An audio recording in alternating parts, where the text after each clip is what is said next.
What is going on, Cosmic Crew? Thanks for stopping by the channel. Today, we have an alleged Spider-Man Brand New Day full plot leak from the beginning to the end. This is broken off into 9 different parts, and I will say most of everything that is on here, we have heard from an insider report, or we've actually confirmed because we've seen the leaked trailer for Spider-Man Brand New Day that leaked not too long ago. Now, when it comes to the official trailer, I will say Alex Perez from the Cosmic Circus just reported this yesterday. There's been some movement from Sony, hearing a trailer release may be imminent. No date yet, as far as I know, but the recent movements make me think it could be within a matter of days. Time will tell. So we've been talking a lot about the Super Bowl. Yeah, they're probably going to put at least a spot for Spider-Man at the Super Bowl, or maybe they're just going to save it for Avengers Doomsday. But we have been hearing for a while that the full trailer should be actually coming before the Super Bowl. We've also heard they've been redoing it because it leaked before, so they're kind of making a different version. We'll have to wait and see, but keep an eye out, and if we hear anything else, we'll be sure to update you. So be sure to subscribe and hit that notification bell. Now let's go into this leak. I gotta say, if this is how Spider-Man Brand New Day is going to play out, I'm personally here for it. I really like this, but you'll have to let me know what you think after we go over it. So part 1, Peter is a ghost after No Way Home. He saves the city and no one knows his identity, which makes sense because after the events of Spider-Man No Way Home, yeah, no one knows who Peter Parker is. Several Spider-Man battles will be shown. Remember, this is part 1 in the beginning. Boomerang, Rhino, Chameleon, Tarantula, Ramrod. I think we've heard about all of these appearing from insider reports in the beginning sort of montage for Spider-Man Brand New Day. We're going to see what Spider-Man has been up to, and to do that, they're going to show us Spider-Man fighting a lot of different villains. So this lines up. Then it says, these are brief scenes explaining what he did. Peter focuses on being Spider-Man. He neglects his personal life, and we've heard this before as well. He believes that MJ is better off without him, and he believes that Ned doesn't actually need him. So throughout all of this, dealing with a lot of different emotions, Peter starts to struggle with his powers. This is something we've heard a lot of recently, and it's also something that we have seen with Tobey Maguire's Spider-Man. So they're going to kind of be doing the same thing, except they're taking it up a lot of different notches, as you'll see. So his emotional instability affects his powers. His webbing begins to become organic, which is very interesting. And it lines up with what we heard before with Spider-Man No Way Home, because he found out that Tobey's webbing was organic and it just comes out of him, right? We had that whole scene about it. But now, apparently his body is beginning to change and his webbing becomes organic and factors in his body begin to change. So part 2, the organization Damage Control appears. And we just recently have seen some Wonder Man trailers where Damage Control is there. They are after super-powered individuals.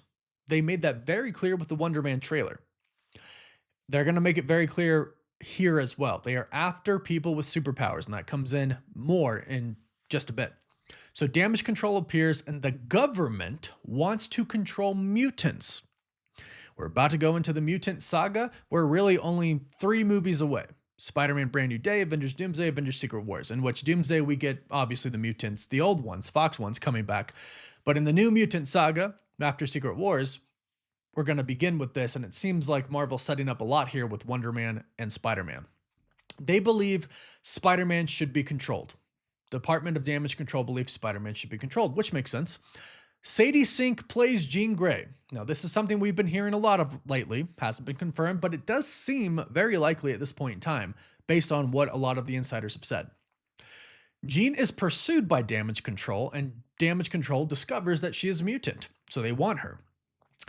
And Jean believes that Spider-Man is reckless. So when Spider-Man appears, everything gets worse for her, basically. And which is why in the leaked trailer that we got, we hear her tell Spider-Man to stay out of her way.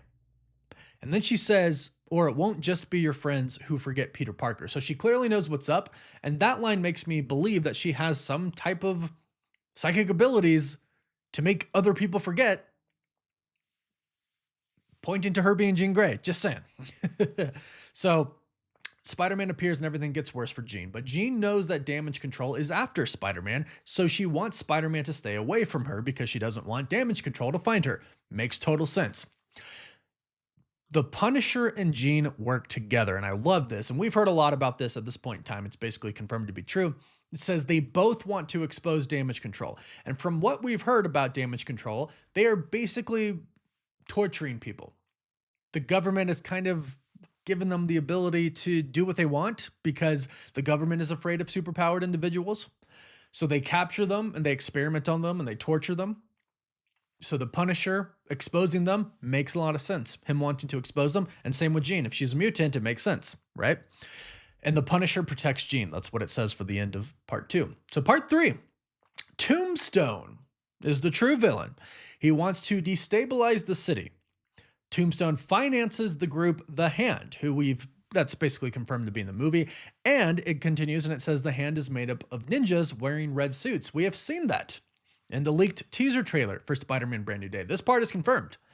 It wasn't confirmed that Tombstone is going to be the true villain, but we have heard insiders reports stating that. So I do believe that is probably going to be the case. That's the quick part of part 3. Going into part 4.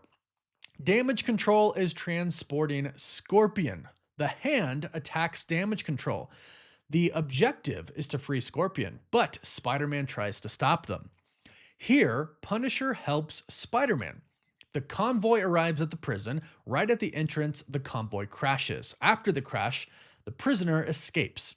The Hand attacks the entire prison because the Hand wants to free more prisoners. Spider-Man fights many ninjas, and Spider-Man starts to have problems with his powers. The Punisher saves him from the ninjas, and they both manage to escape alive. We have seen this online already. Just gonna point that out. We've seen the convoy crash. We've seen Scorpion escaping from prison. It makes sense that Tombstone would want to break him out. This all seems to line up so far. We've also seen the Tank and Punisher, everything like that on scene. This all works out. This all lines up. Part 5.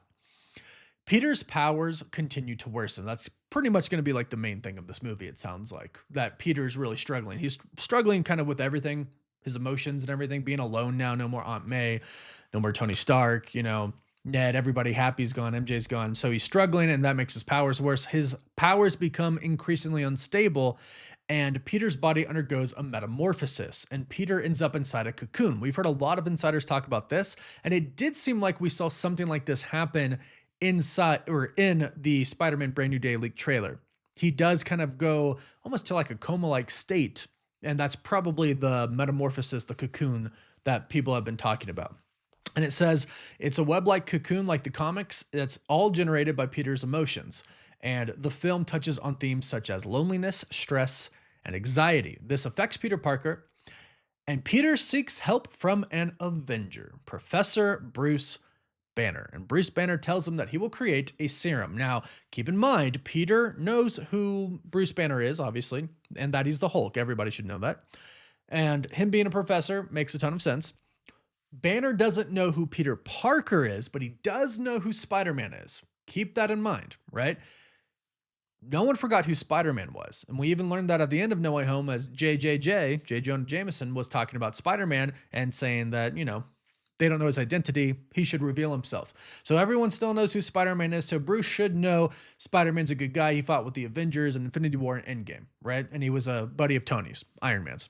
So it makes sense that Bruce would want to help him, and that Peter would tell him kind of everything that happened, I think. Probably like, hey, I worked with Doctor Strange, blah, blah, blah. All this stuff happened. He had to do a spell, but I am Spider-Man. Bruce would totally go for that, it seems like. So Banner tells him that he's going to create a serum for him. That's what Banner does. Creates those serums, but he needs time. And that brings us to part 6. Tombstone wants to eliminate Spider-Man. Spider-Man interferes with his plans. Surprise, surprise. But Tombstone ends up enhancing Scorpion's powers and tries to eliminate Spider-Man. This is what villains in movies are for, to try to get the hero. And according to this description, there are some very impressive fight scenes. And it is reportedly, according to this leak, Spider-Man's best battle. So the best battle that we've actually ever seen from Spider-Man. I'm assuming they are just talking about Tom Holland's Spider-Man. So out of all the movies we've had so far, this is reportedly going to be his best battle. We'll have to wait and see about that. In the end, Spider-Man defeats Scorpion, but Peter's power becomes even more unstable, which allows Scorpion to escape. So going into part 7, it says Bruce Banner is very stressed. Peter puts pressure on him with the serum, and Damage Control is also searching for the Hulk. This is very interesting.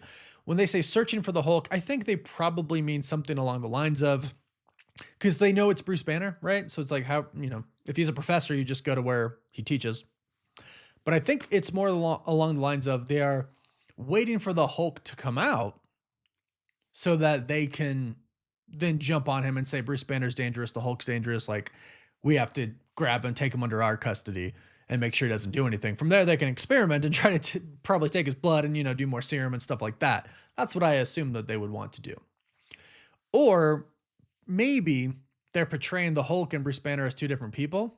Maybe Bruce says, hey, I got rid of the Hulk. I'm human form now, who knows? We'll have to wait and see on that. But it says that due to the stress of the Damage Control looking for him, Spider-Man pressuring him for the serum, the Gray Hulk emerges. And this is something that Daniel RPK recently reported, that the version of the Hulk that we're going to get in this movie is the Gray Hulk.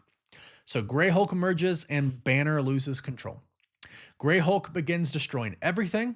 Damage Control tries to capture him, but the Punisher helps him. So does Spider-Man. And this is probably that scene that we've heard about for a while, the scene with the Punisher, Hulk, and Spider-Man.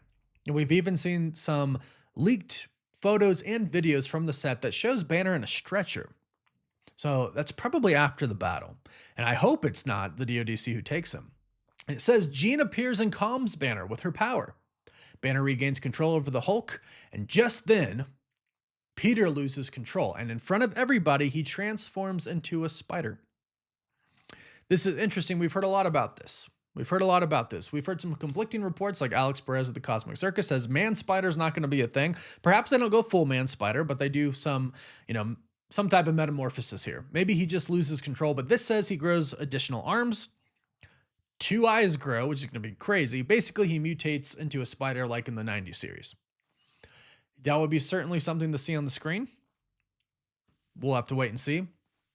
It says Jean enters Peter's mind. And this part we have actually heard about as well. Jean enters Peter's mind. Jean explains that he can't just be Spider-Man. It's important to also be Peter Parker. After this internal struggle, Peter calms down. The mutation begins to fade. Bruce Banner manages to finish the serum. They manage to stabilize Peter's mutation. Jean continues her journey separately. Jean thanks them for trusting her. Okay. I like this. We're not at the end yet, just about at the end. The next 2 parts are short, but I do like this because it doesn't make Jean the main character, but it makes her a very important part. And I never wanted Sadie Sink to be the villain. I always wanted her to be a hero. This is kind of makes her an antagonist, kind of. And Punisher as well, right? Some people could say, depending on your views. But I like this because it's a side story for the Punisher and Jean that I really like, and it's setting up something really big for the future of the MCU. The DODC is going to be a big part of the mutant saga, and that makes sense. They're going to be the ones hunting mutants. So I like this. It sets up the future. But continuing, part 8, Peter decides to look for MJ, but MJ has a new boyfriend, Harry Osborn. Of course, this isn't confirmed to be true, but we have heard this before. We've heard reports about this. And again, as far as setting up the future goes with Spider-Man, I think this is a great way to go. We need that. We need the Osborns in the MCU. So the next 2 Spider-Man films to focus on that, I think would be really cool. Peter tells MJ what happened at No Way Home. Peter understands that he can be more than just Spider-Man. And then he also looks for his friend, Ned. We'll see what happens there. Ultimately, eventually, somewhere down the line, Peter and MJ get back together, right? They end up together because it's either going to end with a happy ending for them and maybe Miles Morales and Spider-Gwen come, or he might die. I think those are the 2 options for Tom Holland ending his Spider-Man run. We'll have to wait and see. But the final scene, part 9, is said to be Tombstone meeting with a buyer. They're in a very dark place. Tombstone is guarded by Scorpion, and the buyer slides a sealed vial to Tombstone, and inside the vial is the symbiote. We've heard that the symbiote is going to play an important role in the future Spider-Man films, not this one particularly. That's coming from Daniel RPK. So them setting it up in this film makes a lot of sense. This doesn't say Peter Parker dies, anything like that, because there's the theory out there that he might die and the symbiote might bring him back. I still think a symbiote is going to attach to Peter Parker in Secret Wars, because that's what happens in the comics, but we'll have to wait and see on that. But overall, I really like this. I think it's really cool. It's supposed to give us some really great action with Spider-Man, the best we've ever seen. It brings, hopefully, if this is real, if this is accurate, it brings Jean Grey into the MCU, which I think is great. The Punisher gets to do his thing. And recently, John Bernthal did say he's just as violent as he would be anywhere else in Spider-Man Brand New Day. They did not tone him down. So I love that. And we get an emotional movie with Spider-Man, which I think is good for him growing, especially after all the stuff he's been through. I feel like this is a good direction. And there's a lot of villains in this, but you get classic Spider-Man villains like Tombstone and Scorpion. So I like this. And I would say there's a really good chance of this all being true. I would really say that. We'll have to wait and see. It's not confirmed, of course. Take it with a grain of salt. It's fun to talk about this, of course. But I'd say at least probably 85% of this is accurate. But let me know your thoughts. Would you like this? Would this be a good Spider-Man movie for you? Let me know in the comments down below. Please don't forget to like this video and subscribe so you don't miss out on any of the latest Spider-Man, Avengers, Doomsday, or just Marvel news in general. And you can also find us on TikTok, Facebook, Instagram, Twitter, and Snapchat. And as always, thank you all so much for watching. Woof woof.